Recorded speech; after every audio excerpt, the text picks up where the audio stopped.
السلام علیکم ناظرین، ایک بار پھر میرے اس چینل میں خوش آمدید۔ ناظرین، اللہ تعالیٰ نے قرآن مجید میں بہت سی قوموں کا ذکر کر چکا ہے جنہوں نے اللہ تعالیٰ کی نافرمانی کر چکے تھے اور اللہ تعالیٰ کے بھیجے ہوئے پیغمبروں اور ان کے فالورز کے ساتھ ظلم کرتے تھے۔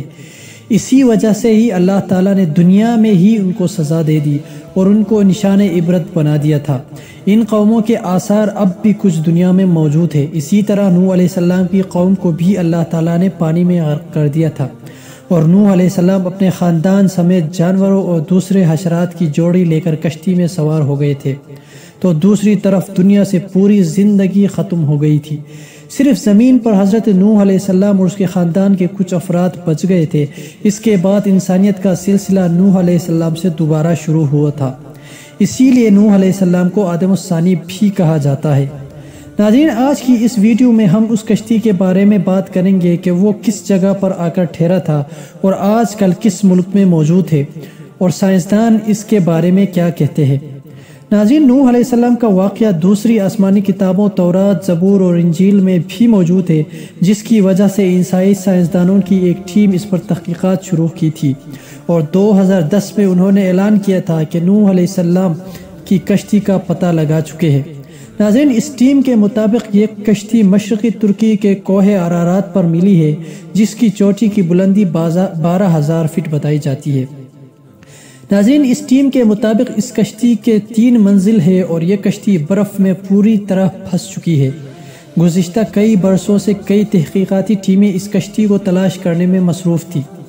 ناظرین، اس کشتی کے حوالے سے قرآن میں آتا ہے کہ یہ کشتی ایک پہاڑ سے ٹکرا کر رک گئی تھی۔ چین کے ماہرین کی اس رپورٹ کو امریکی سائنسدانوں نے ماننے سے انکار کر دیا ہے۔ امریکی سائنسدانوں کے مطابق جو ٹکڑے لائے گئے تھے، اس سے معلوم ہوتا ہے کہ یہ لکڑی کے ٹکڑے اتنے پرانے نہیں ہیں، جبکہ چینی سائنسدانوں کا ماننا ہے کہ 99% پر امید ہے کہ یہی نوح علیہ السلام کی کشتی ہے۔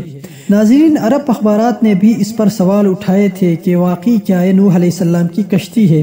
ناظرین، کہا جاتا ہے کہ چینی اور ترکی کے تحقیقاتی ٹیم نے قرآن مجید میں موجود اس کشتی کے بارے میں معلومات کو استعمال کرتے ہوئے اس پر پہنچ چکے تھے۔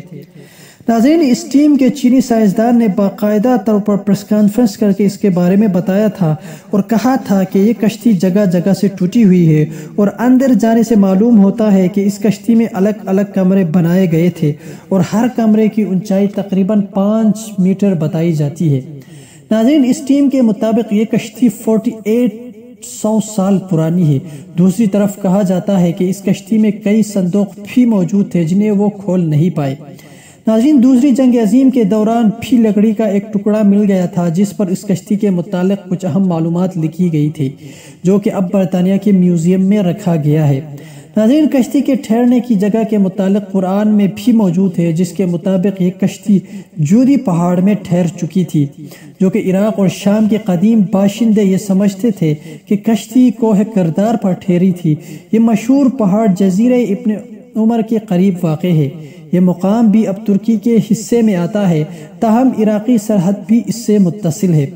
ناظرین، مسلم سائنسدانوں اور تاریخ دانوں کو کوہ کردار کو یہی نوح کی کشتی کے ٹھہراؤ کا مقام کہتے ہیں، اس لیے یہ پہاڑ کوہ جودی کے نام سے مشہور ہو گیا۔ تاہم عیسائی مبلغین کا ماننا ہے کہ کشتی کوہ ارارات پر جا کر ٹھہری تھی۔ یہ پہاڑ آرمینیا اور ترکی کی سرحد پر واقع ہے، لیکن ناظرین، آج تک اس کشتی کے متعلق صحیح معلومات کسی کے پاس موجود نہیں ہے۔ ناظرین، امید کرتا ہوں یہ ویڈیو آپ کو پسند آئی ہوگی۔ مزید اس طرح کی معلوماتی ویڈیوز کے لیے ہمارے اس چینل کو ضرور سبسکرائب کریں اور ویڈیو کو ایک لائک ضرور کریں۔